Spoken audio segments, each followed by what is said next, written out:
Buenas tardes. Bueno, como habíamos quedado pendiente después del Zoom del día de ayer, miércoles, les voy a subir un pequeño PowerPoint y este tutorial sobre Unión Europea. Bien. ¿Cómo surge este organismo que nosotros conocemos hoy por hoy como Unión Europea? La Unión Europea nace a mediados de la década del 50 como organización, ¿sí? El primer antecedente es hacia el año 51, cuando se conforma una unión de algunos países, ¿sí? Entre los cuales vamos a encontrar en aquel entonces Bélgica, Francia, Alemania e Italia, que conforman, ahí bien a inicios de la década del 50, un mercado común para el intercambio de determinados tipos de productos. Esa primera unión del año 51 era únicamente para el intercambio de carbón y de acero. Bien, ese sería el fruto original de eh, la Unión Europea, ¿bien? Que hoy sabemos alcanza más de 20 y pico países, son 27 si no me falla la memoria. Es un mercado común mucho más amplio, no solamente del carbón y del acero, se podrán imaginar. Es un mercado que incluye prácticamente todos los bienes, productos y servicios que se les pueda ocurrir. Es un espacio común también de traslado, perdón, de personas, de bienes, de capitales, o sea, de dinero. Bien, muchos de esos países comparten una moneda única común. Eh, Avanzaron incluso hacia una uniformidad legislativa, tienen un propio parlamento, hay diputados que sancionan determinadas leyes que se aprueban una vez y directamente se aplican en toda la Unión Europea. Bien, pero esa complejidad que hoy tiene la Unión Europea nació de un mercado en el cual participaban pocos países y para bienes determinados y puntuales. Ahí en el PowerPoint ustedes le dan que dice contexto, que le da origen a la Unión Europea es básicamente, y como verán en las fotos que yo acá les dejo a continuación, ahí hay la foto donde está la cúpula, es muy parecida a una que aparece en el PowerPoint de Londres, de hecho es Londres eso, sí es la Catedral de San Pablo, eso es la zona de la City londinense, o sea, es el propio centro de la ciudad de Londres, fíjense cómo está destruido. Y las otras imágenes, por lo menos la foto de la derecha, esa que se ve una calle que se abre en dos, o dos calles que confluyen en una, depende de cómo lo vean. Esa foto es de Berlín, en el año, la capital de Alemania, en el año 1945, y la foto que se ve en el extremo superior izquierdo es una foto, si no me equivoco, de una ciudad alemana que se llama Dresden, que fue en un 80% destruida en una noche. ¿Sí? Eh, Son únicamente tres imágenes, pero está lleno de ejemplos de ciudades europeas que se han visto total y completamente destruidas producto de la Segunda Guerra Mundial. No solo destrucción, tengan en cuenta ustedes, de viviendas, que es lo que veíamos en la imagen, sino y sobre todo destrucción de infraestructura de transporte, llámese puertos, aeropuertos, rutas y carreteras, vías férreas, depósitos ferroviarios, estaciones ferroviarias, destrucción desde ya de equipamientos industriales, de fábricas enteras que, producto del conflicto bélico, de la propia guerra, se destruían, ¿bien? Y también el alto grado de mortandad de la población. Hay países de Europa que perdieron el 10% de su población o más durante ese conflicto bélico, ¿sí? No hay cifras así como exacta, muy precisas de la cantidad de fallecidos, pero sí, habitualmente el número anda entre 50 y 60 millones de personas las que murieron en la Segunda Guerra Mundial, y esto trasladémoslo a la cantidad de habitantes que tenía Europa en ese momento. Bien, ¿qué es lo que quiero decir con esto? Quiero ponerlos un poco en contexto para que entiendan el trauma que significó, ¿sí?, la Segunda Guerra Mundial para todos los países de Europa. Y a esto le agregamos un condimento más. Como ustedes sabrán, la Segunda Guerra Mundial fue entre el año 1939 y 1945, pero 20, 30 años antes ya había habido una Primera Guerra Mundial en donde combatieron más o menos los mismos países, salvo alguna excepción, pero fueron prácticamente los mismos países, se combatió en los mismos territorios, murió un porcentaje de población en igual cantidad y también se habían visto destruidos todos estos mismas infraestructuras y equipamientos. Bien, o sea, en un lapso de 30 a 40 años, Europa sufrió o fue parte protagonista de dos conflagraciones bélicas que fueron de las más importantes, por lo menos, de los últimos 500 años de la historia de la humanidad. Bien. Y si nos vamos un poco más atrás, bueno, tendríamos que hacer un PowerPoint entero de guerras al interior del continente europeo. Lo que quiero decir con esto, Europa, por lo menos desde el medioevo, perdón, hasta 1945, no vamos a encontrar prácticamente década en la cual no haya habido guerras. Bien, hoy nosotros tenemos un poco capaz un preconcepto de Europa, sobre todo Europa Occidental, como un continente muy desarrollado, pacífico, con una elevadísima calidad de vida. Bien, eso puede ser la imagen que nosotros hoy tenemos en la cabeza, pero hasta hace 50, 60 años, no solo que esa imagen era irreal, sino que no se correspondía para nada con la realidad del continente europeo. Bien, me refiero por esto, por el grado de conflicto que existía entre estos países.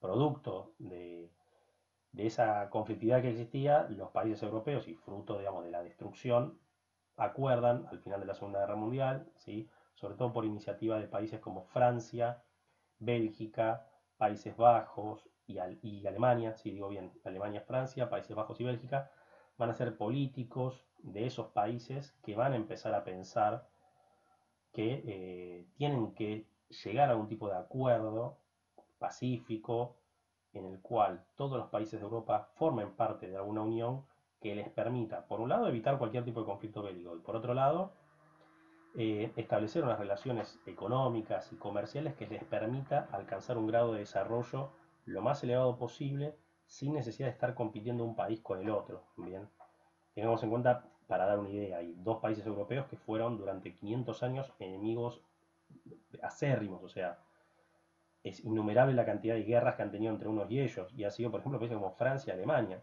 que de hecho son los dos fundadores y los dos motores de la Unión Europea. Entonces uno puede decir, bueno, qué paradójico, ¿no? Aquellos dos países que idearon la Unión Europea, que más fuerza hacen para sostener hoy en día, año 2020, la Unión Europea, son países que hasta hace 70 años se masacraban, literalmente se mataban permanentemente en guerras durante cientos y cientos de años. Bien, bueno, ese panorama se modificó, como decíamos, en el siglo XX, producto de la Primera y de la Segunda Guerra Mundial. Justamente por eso ustedes verán que ahí en la segunda línea, yo les puse inicio, medio de la década del 50, como mercado para bienes y productos estratégicos. O sea, qué tipo de bienes van a ser los que empieza a comerciar y a liberar en el comercio esa naciente Unión Europea de la década del 50, justamente aquellos tipos de bienes que son más necesarios para la recuperación económica, el carbón que sirve básicamente, servía en aquel entonces mucho más que ahora, para la producción de energía, y el acero para la reconstrucción de toda esa infraestructura industrial y de transporte y de viviendas que necesitaba Europa. O sea, justamente los primeros bienes que empiezan a intercambiar entre ellos son bienes, como decimos, de carácter estratégico, o sea, son bienes que sirven para eso. No es que se van a poner a intercambiar, por usar un ejemplo, no sé, muebles y textiles, que no eran bienes considerados estratégicos y necesarios para el desarrollo. Bien, ahí también les dejé sedes, hay 4 ciudades europeas. Estaría bueno que ustedes ubiquen quizás en qué países están esas ciudades, algunas seguramente ya les pueden sonar, pero en esas 4 ciudades, Bruselas, Estrasburgo, Luxemburgo y Frankfurt, se encuentran distintas instituciones de la Unión Europea, ya sea el Parlamento Europeo, el Banco Central Europeo, que es el encargado de emitir el euro, los tribunales de justicia o la Comisión Europea. Bien, o sea, los organismos de la Unión Europea no están concentrados en una única ciudad, sino que están distribuidos en 4 ciudades que no por casualidad son ciudades de, digamos, los 4 principales países fundadores de la Unión Europea. Bueno, la imagen que veíamos antes, ahí fíjense que es una animación, la cual ustedes van a poder ir viendo cómo se fue conformando, cómo fue creciendo, cómo se fue desarrollando, cómo se fueron integrando nuevos países a la Unión Europea. Fíjense, sobre todo es importante que ustedes vean la imagen, la primera, del diagrama, ¿sí? Donde aparece en el año 57 los países que fundan la Unión Europea, que en ese momento se llamaba Mercado Europeo, bien, año 57, vamos a tener a Italia también en ese momento.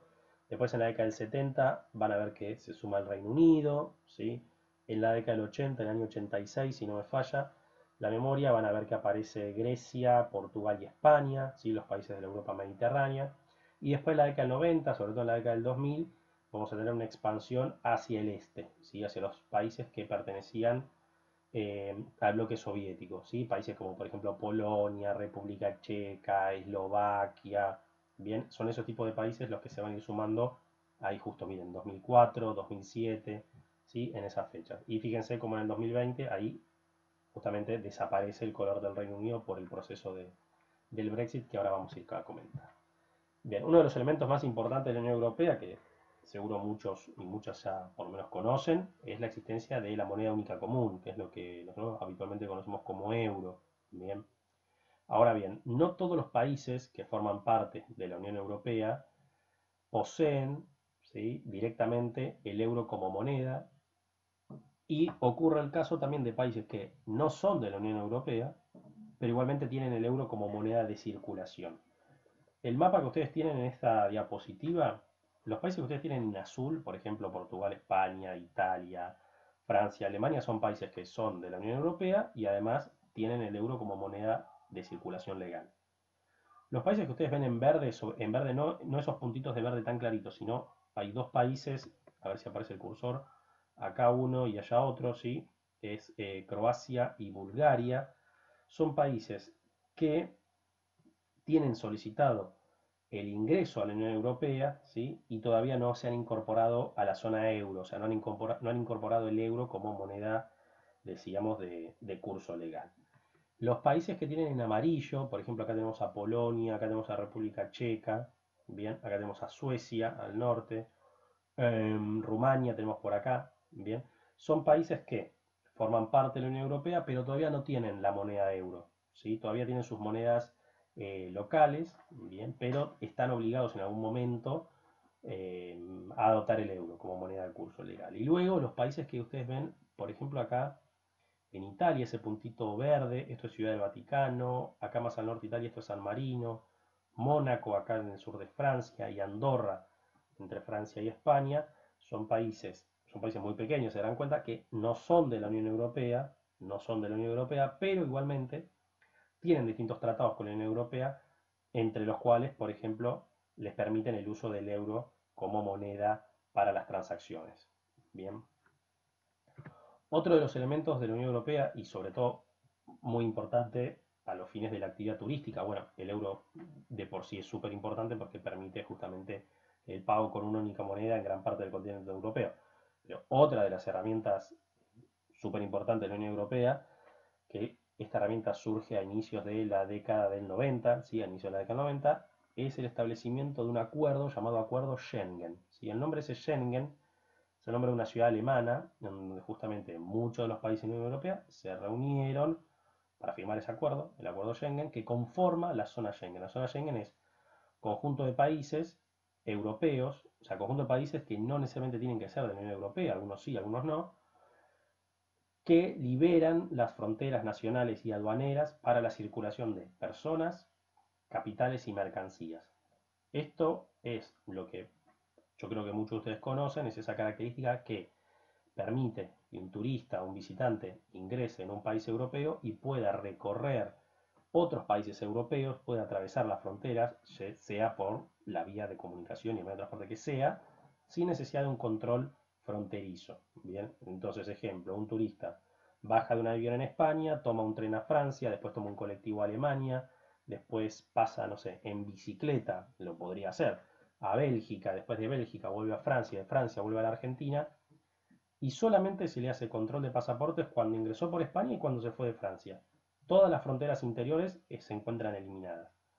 Esto igualmente, aclaramos por las dudas, justo en la situación actual que estamos viviendo en el momento que estamos grabando este tutorial en mes de abril del año 2020, esta situación está siendo, digamos, evitada. Lo que quiero decir es, muchos países han restablecido sus fronteras nacionales y por el momento este acuerdo Schengen en algunas fronteras nacionales se encuentra, podríamos decir, suspendido. Bien, hoy por hoy no está habilitado, en realidad debería quedar bien caso por caso y país por país, pero hoy por hoy el acuerdo Schengen no está funcionando al 100%, digamos, de su operatividad por cuestiones de carácter sanitario. Bien, ahí fíjense que hay también países marcados en color lila, hay algunos países marcados en celeste y otros países marcados en verde. Los países en color lila, si se entienden las referencias que están arriba, son países que dice EU, o sea, Unión Europea y son de la Unión Europea y son también del espacio Schengen.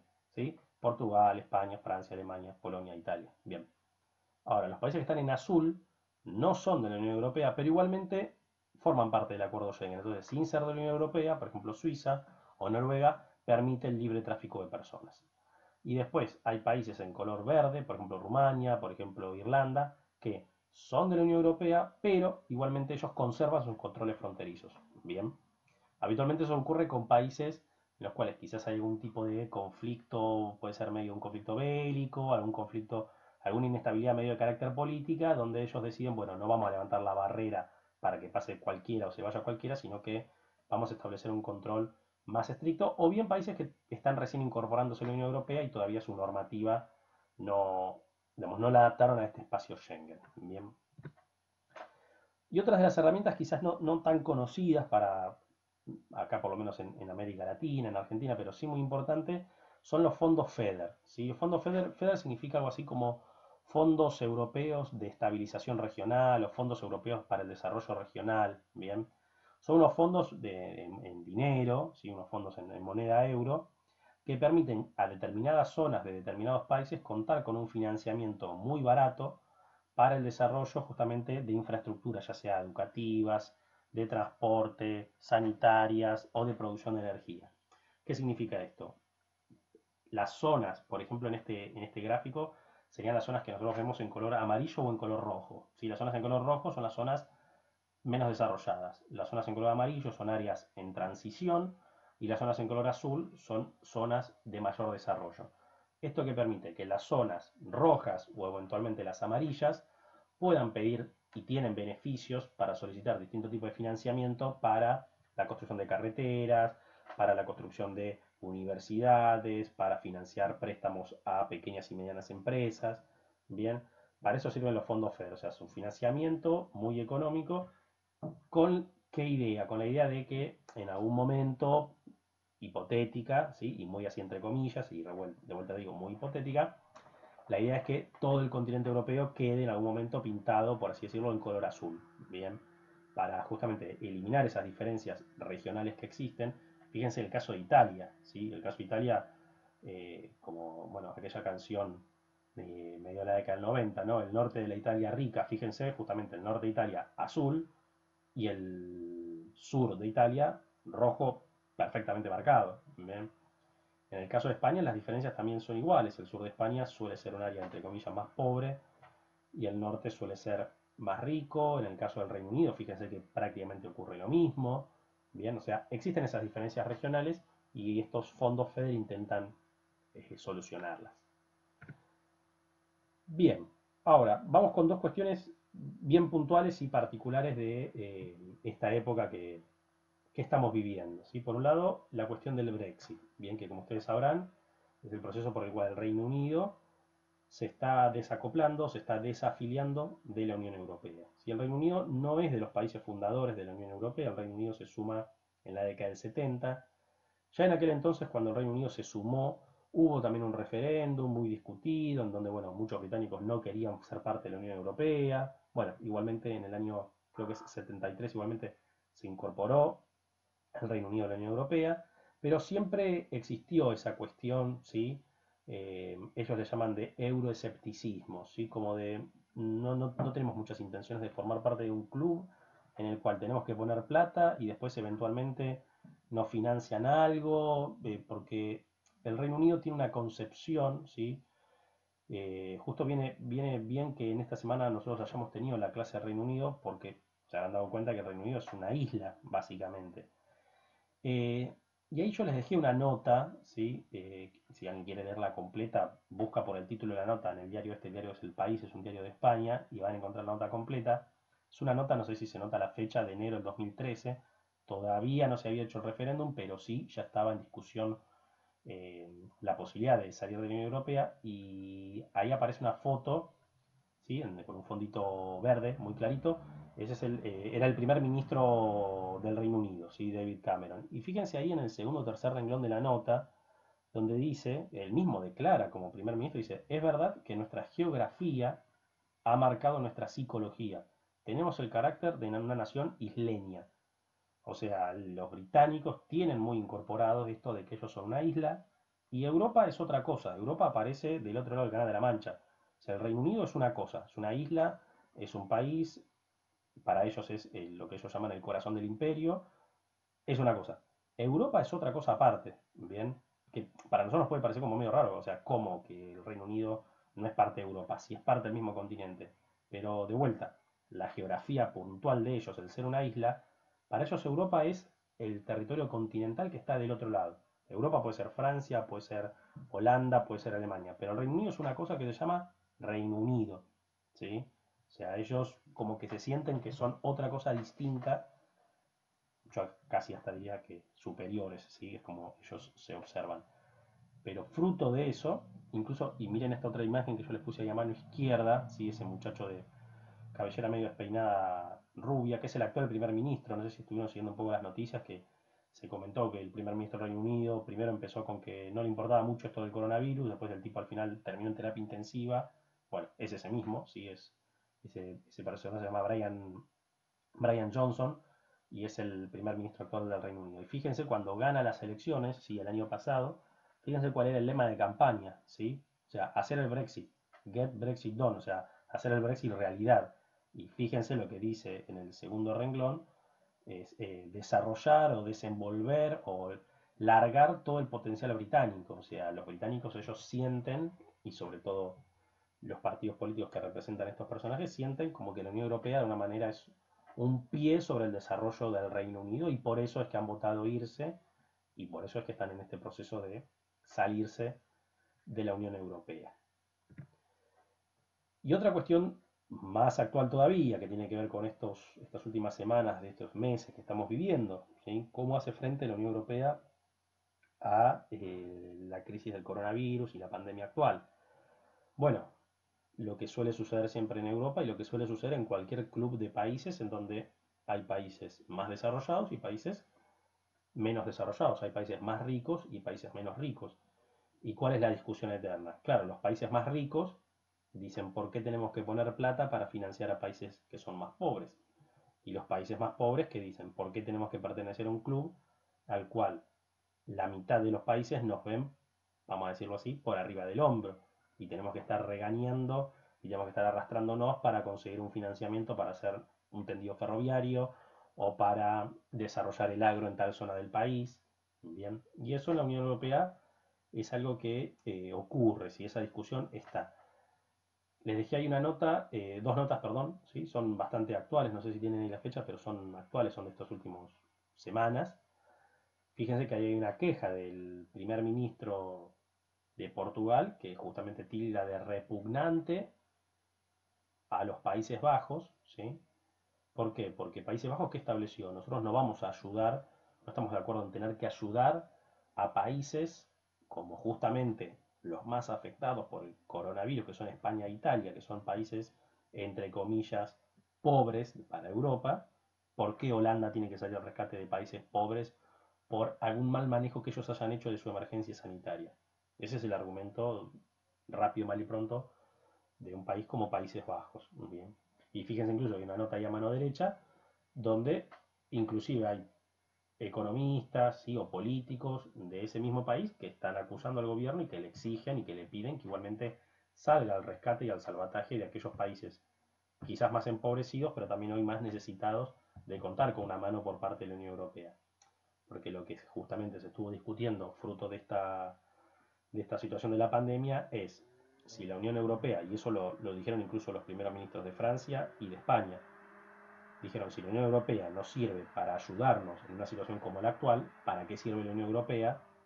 Disolvamos la Unión Europea y que cada país se arregle como pueda. Bien, obviamente esto, que lo digamos nosotros, no afecta en nada, pero que lo diga el primer ministro de un país como España o de Francia, que es Francia justamente uno de los fundadores, hizo que estos países, bueno, busquen alguna forma de solución, porque evidentemente en realidad todos tienen la intención de que la Unión Europea continúe unida y no que así como el Reino Unido, los países se comiencen a ir. Como decíamos, los países ricos, ¿por qué se comienzan a ir?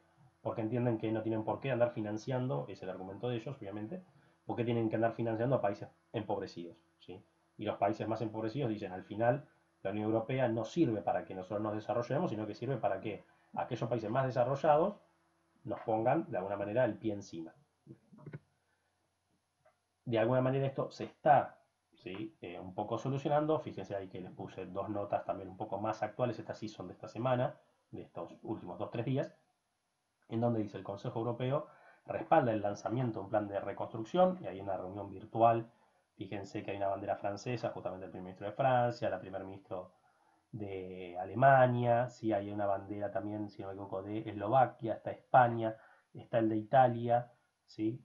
Después, no sé si alguien se acuerda de esta señora quién es, ¿sí? Actualmente es la presidenta del Banco Central Europeo.